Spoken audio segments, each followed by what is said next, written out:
They were really something, yeah. 4 young lads from Liverpool who changed the course of music history by becoming the Beatles.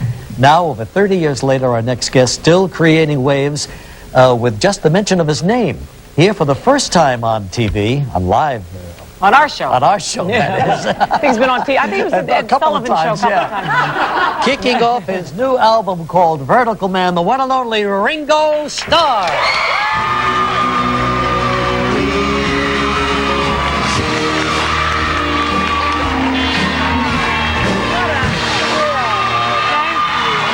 Ringo, how are you, big guy? Good to see you.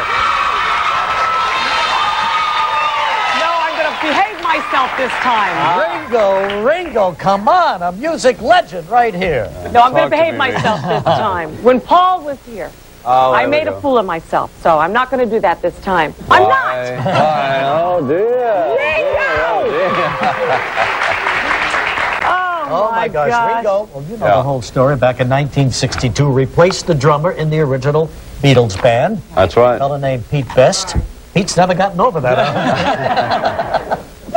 Anyway, great to have you. Thank you. But do you recall one of your first interviews on TV with Regis? No. You don't. No, I don't think you do. It was 1964. I don't remember very much about the 60s.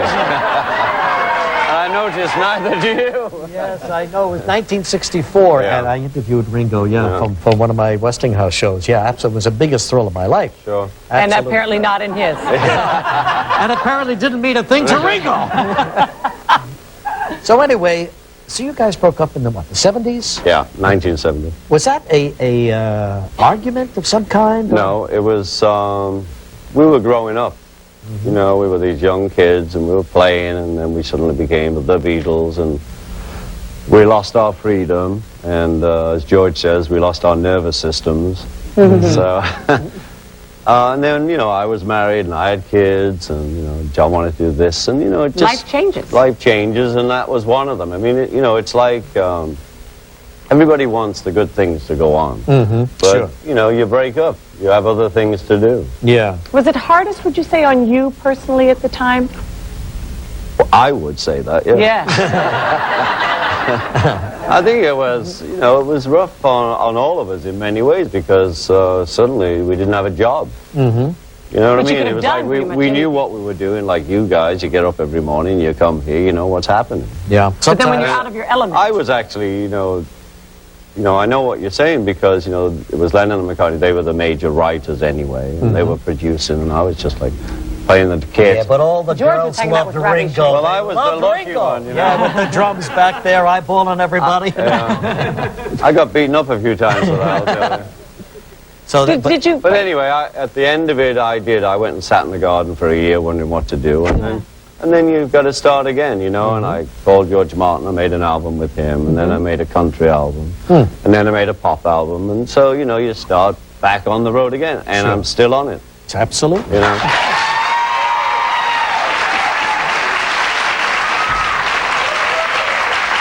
And here's the latest album. As opposed to Horizontal Man. Yeah, it's called Vertical Man. Vertical Man. What's the story behind that title? My stepdaughter, Francesca, when she was like 15, won a book of quotes in school. And just last year, I was thumbing through a huge, like, encyclopedia book of quotes. And I noticed this quote, and it was from like 1740 or something like that. And the guy said, "Let's hear it for the vertical man, for so much is said for the horizontal one." So I said, "Hey, tell me now, you know what I mean? I want to hear it." And so that's what it's about, really. And, you know, like in our business, actually, though, we lost, there's quite a few horizontal musicians, you know, and, you know, and I feel blessed that I'm still standing. And you got George and Paul to come back. Yeah.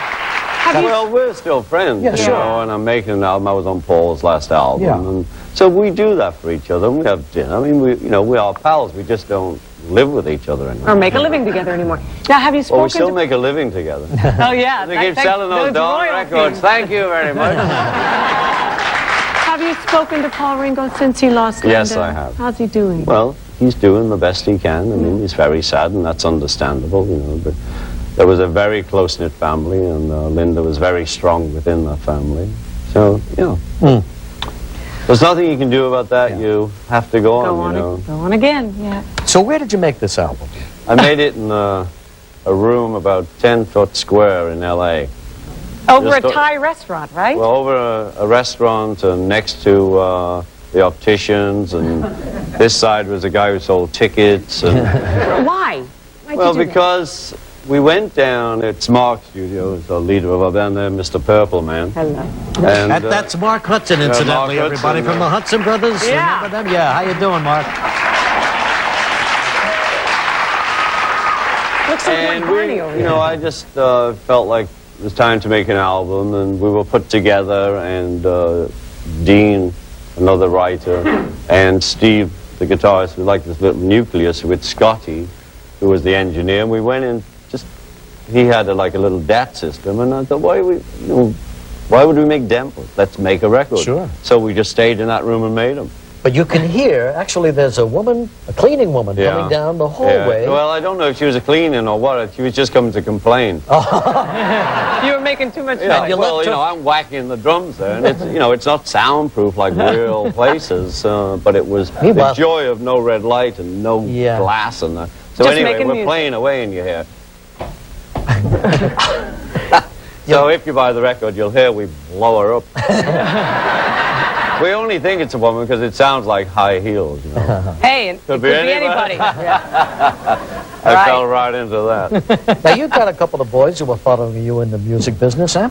I've got two boys, and they're both drummers. Both drummers. Both drummers, yeah. Are they as good as the old man? Well, they're different. You know, it's not a question of better, really. It's different styles, and my son, Zach, is brilliant. And my other son, Jay, is in, you know, other types of bands. What do you think of today's music?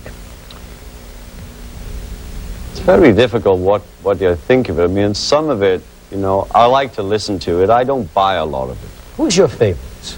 It's still the old boys. Really? You know, it's still Bob, and it's still Eric, and it's still Elton. It's who you grew up with, It's isn't it? like, And it's the people you respect. I mean, it's still Glenn Miller.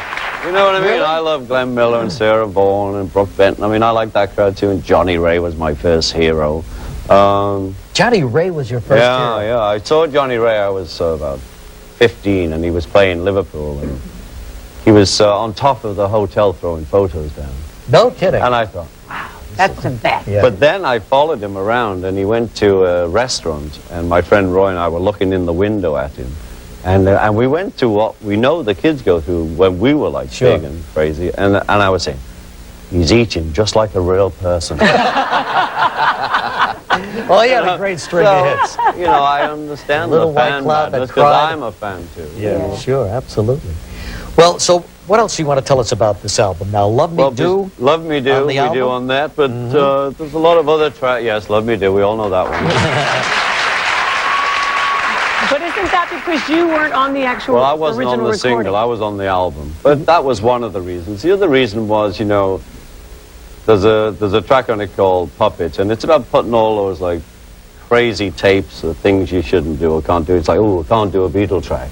Hey, why not? Hey, I was one. Yeah. You know what I mean? You've got more But right I mean, than I anybody. went through that, you know, better not, like, play on that. And I thought, well, time has gone by now. I think we're cool. And I just wanted to do it. I love the song. But it does have all those connotations about, you know, I went down and George Martin got this other guy because the drummer they had, he didn't feel could do the job.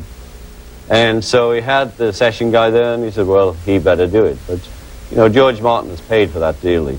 And how's your lovely wife, Barbara Martin? She's great. Yeah, She's the best. Oh, and a terrific looking lady, Yeah, too. but she's the best. She has the biggest heart. There's a track on there all about her. So, big Ringo, you know, when you think about it, you guys all came out of it, you know, of course, the Except for tragedy John. for John. Yeah. But you came out of it, you're still married, you still have a sane life. Well, we don't know. He looks pretty good right now. We don't know what he does. when he is. Come to think of it, he is a little... It is a lot saner now, though. You know, I mean, people still think it's like that craziness, but it's not. Do you prefer ever, this?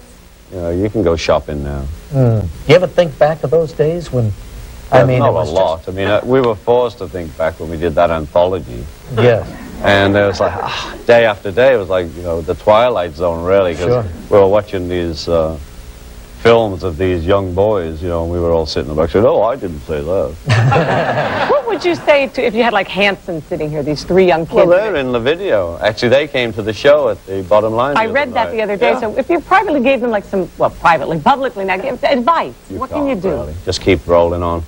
You know, musicians, we just got to keep going. And that's what, you know, people keep saying, "Oh, wow, you're still doing it. You know, you should be on some island somewhere relaxing." Well, you know, I'm a musician, and that's what I do. Sure. That's I don't, you know, I'm not an electrician or a plumber.